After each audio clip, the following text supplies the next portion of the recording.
Hey everyone, and welcome back to the channel. Today, we're diving deep into one of the darkest, most unsettling, and frankly, most underrated episodes of Batman, the animated series. It is an episode that ditches the colorful supervillains for a far more grounded and terrifying kind of monster. This is the story of the Underdwellers. Our story opens with a scene that feels almost out of a coming-of-age movie. Two young boys are playing a dangerous game of chicken on top of a moving train, trying to see who can stay standing the longest before a tunnel hits. Batman, perched nearby, just shakes his head at the reckless stunt. When one boy spots the Dark Knight, he wisely jumps clear, but the other, trying to be the winner, gets his foot tangled in some cables just as the tunnel looms. In a flash, Batman swoops in, freeing the boy just in the nick of time. He gives them a stern but necessary warning about the preciousness of life. It's a classic Batman moment, but it is also a powerful piece of foreshadowing about the episode's central theme: the vulnerability of children. From there, we cut to a completely different part of Gotham. A wealthy woman is walking down the street when, out of nowhere, a small figure in a green cloak snatches her purse and vanishes. When the police arrive, the woman, flustered and in shock, tells them she was robbed by a leprechaun. The officers, of course, roll their eyes and dismiss her story, but Batman, ever the detective, knows that even the strangest claims in Gotham can have a kernel of truth. He pursues the green-cloaked thief, but loses him in a labyrinth of alleyways, leaving him with more questions than answers. Back in the Batcave, Bruce discusses the bizarre incident with Alfred. He's unsettled, not just by the thief's appearance, but by something deeper he can't quite put his finger on. He saw something in the boy's eyes, a flicker of something that didn't sit right. Trusting his gut, Bruce decides to investigate the theater district, the area where the so-called leprechaun was last seen. He suspects there's a hidden world operating just beneath the city's surface, and he's about to find out just how right he is. Beneath the glitz and glamour of the theater district lies a grim, silent world. In a vast, dimly lit cavern, an army of children works in complete silence. Some are sewing clothes, others are farming strange subterranean plants, and a few are sorting through piles of stolen goods. This is a child labor factory hidden in the sewers. The silence is suddenly broken when one of the boys accidentally hits his leg with a hoe, crying out in pain. A friend rushes to quiet him, but it's too late. A loud, clanging bell rings, and the children robotically file into a large chamber, their faces filled with dread. They stand before a man who calls himself their king. He's a grotesque, self-styled monarch, ruling over his kingdom of lost children with an iron fist. He delivers their one and only lesson: there's to be absolutely no talking. As a punishment for the boy who cried out, the Sewer King shoves him into a side room filled with blindingly bright phosphorescent lights, a cruel torture for eyes accustomed to the dark. The rest of the children are then sent back out into the night, a silent army of thieves dispatched to plunder the city above. While the green-cloaked children spread out across Gotham, Batman returns to the alley where he lost the first thief. He searches meticulously, tapping on walls,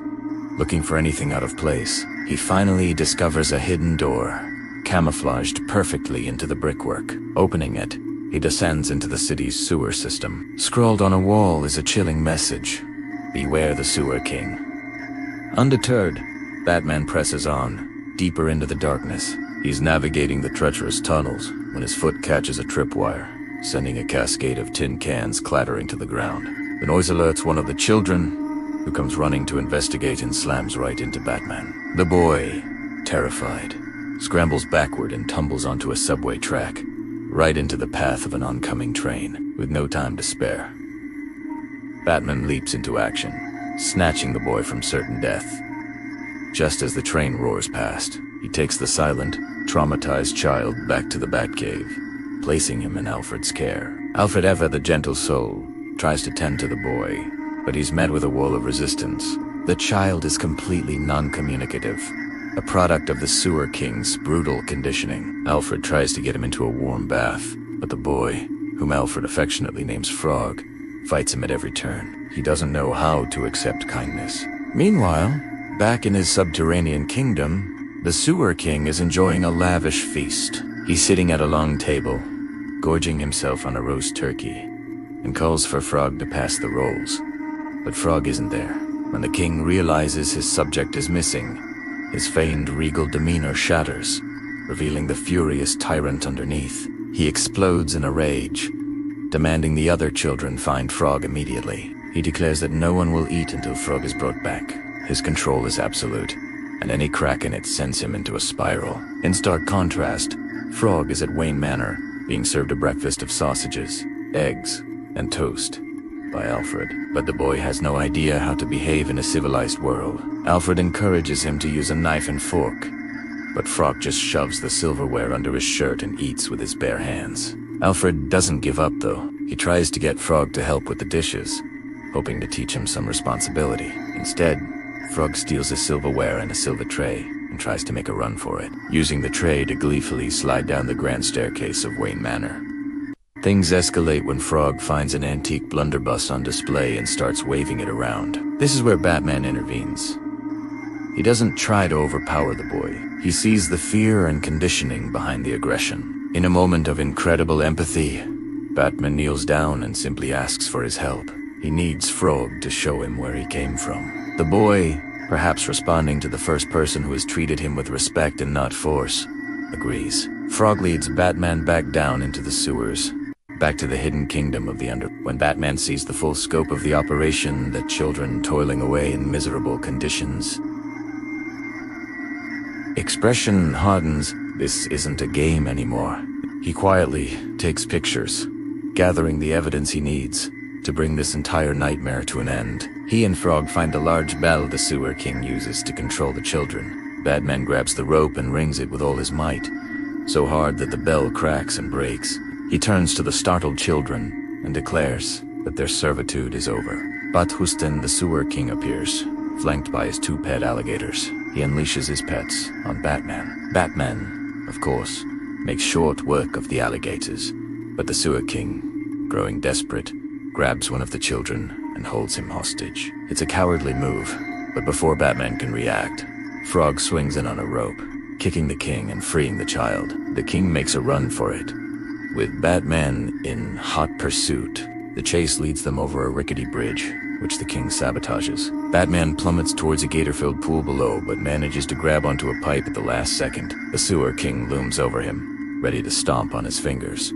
But Batman uses his strength to pull the king down with him. Hanging precariously over the pool, Batman, in a true show of his character, offers his hand to save his enemy. But the Sewer King, consumed by his own malice, slaps the hand away and falls into the water. As the alligators converge, he lets out a triumphant laugh, boasting that his pets would never harm him. He was right. They swim so why, and the chase resumes, finally ending in the subway tunnels. Both Batman and the king fall onto the tracks as a train barrels towards them. In a split-second decision, Batman yanks the Sewer King to safety. The bewildered king asks the one question on everyone's mind. Why? Why did you save me? Batman's reply is chilling and powerful. He admits a part of him wanted to let the train pass, but he tells the king, I don't pass judgment. He leaves that to the law. With the Sewer King apprehended, the authorities and social workers descend into the sewers. We see the children being led out into the sunlight, blinking, scared, but finally free. Frog embraces the light, a symbol of his newfound freedom. And watching from the shadows, Batman observes his work, a silent guardian who brought light back to the darkest corner of Gotham. This episode is a masterclass in showing that the most terrifying monsters are often human. It's a dark but ultimately hopeful story about rescuing the innocent from exploitation. What do you guys think of this episode? Let me know down in the comments. Thanks for watching, and if you enjoyed this deep dive, don't forget to like, subscribe, and hit that bell for more content. See you next time.